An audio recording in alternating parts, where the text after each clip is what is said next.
quand on sauve les personnes, donc elles montent à bord du bateau, là c'est un espèce d'îlot d'espoir au milieu d'un océan de détresse. Pour comprendre, faut aller voir.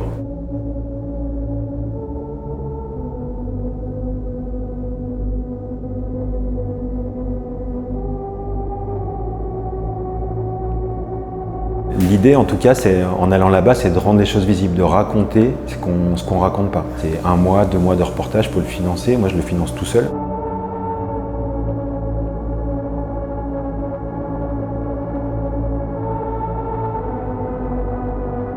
Ça rend le truc visible. Après, on est face à une machinerie européenne qui fait tout pour rendre ça invisible. Je pense que j'avais la prétention et l'espoir de tout changer. Je pense qu'on y va en se disant je vais raconter, les gens vont se rendre compte et ça va basculer.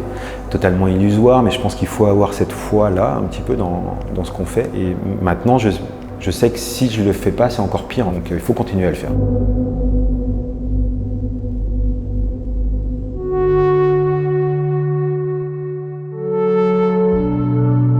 Je me sens pas journaliste en fait.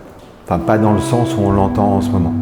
Par contre, je me sens reporter dans la tradition du reportage d'Albert à Londres et de ce genre de personnes où moi je prends le temps d'aller dans des endroits, mais j'y vais pas pour ramener quelque chose. En tant qu'artiste, en tant que personne, en tant qu'humain, en fait, dans mon propos, je pense avec SOS Méditerranée ou même dans mes autres reportages, c'est savoir comment on se comporte en tant qu'humain face à d'autres humains. C'est vraiment ça. Après, si on est artiste, moi je peux écrire, je peux dessiner, je peux photographier pour témoigner.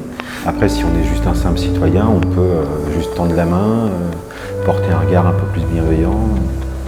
Quand on sauve les personnes, donc elles montent à bord du bateau, là c'est un espèce d'îlot d'espoir au milieu d'un océan de détresse en fait. Là c'est plutôt chouette parce que les gens retrouvent de l'espoir, sont heureux, on est heureux de les avoir à bord. Après on constate leur histoire, tout ça. Il y a des moments qui sont très durs aussi.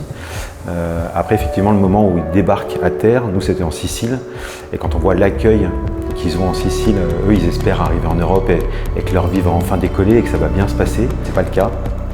Ils sont accueillis par des militaires, par des douaniers, par des gens habillés en blanc pour le Covid qui vont leur faire des tests. On les prend en photo, ils ont juste un numéro, ils sont plus personne.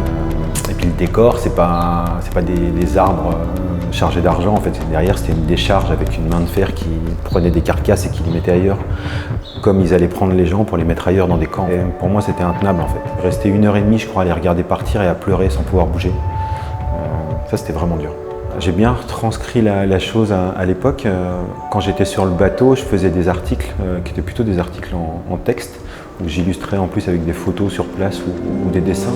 Après, pour bien raconter ça, il faut raconter les émotions. Il ne faut pas juste raconter le factuel, il faut raconter ce qu'on ressent dans sa chair et ce que ressentent les autres. Quand on voit ces gens, quand on voit leur regard, qu'on sent leur peau, leurs os,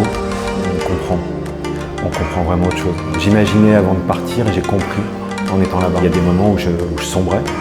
J'étais pas bien parce que c'était dur à vivre. Et c'est eux qui m'ont relevé en me disant mais nous on marche depuis 2 ans, 3 ans, on a traversé le pire et on va continuer à marcher, t'inquiète pas, ça va bien se passer, on va y arriver. Parce qu'on croit en Dieu, parce qu'on croit en l'amour, parce qu'on croit en l'humanité. J'arrivais pas à comprendre, c'est la seule chose à laquelle ils peuvent s'accrocher. C'est hyper dur à vivre, en même temps c'est d'une beauté sidérale. Ah c'est une vraie leçon, ouais. Moi j'ai eu du mal en rentrant, et ouais je suis plus fort qu'avant. Le journaliste que je fais, c'est celui que j'ai appris avec Patrick de Saint-Exupéry, qui était un grand reporter et le rédac chef de la revue 21 à l'époque. Il m'a toujours raconté cette phrase, c'est décrire une goutte d'eau le plus précisément possible pour raconter l'océan.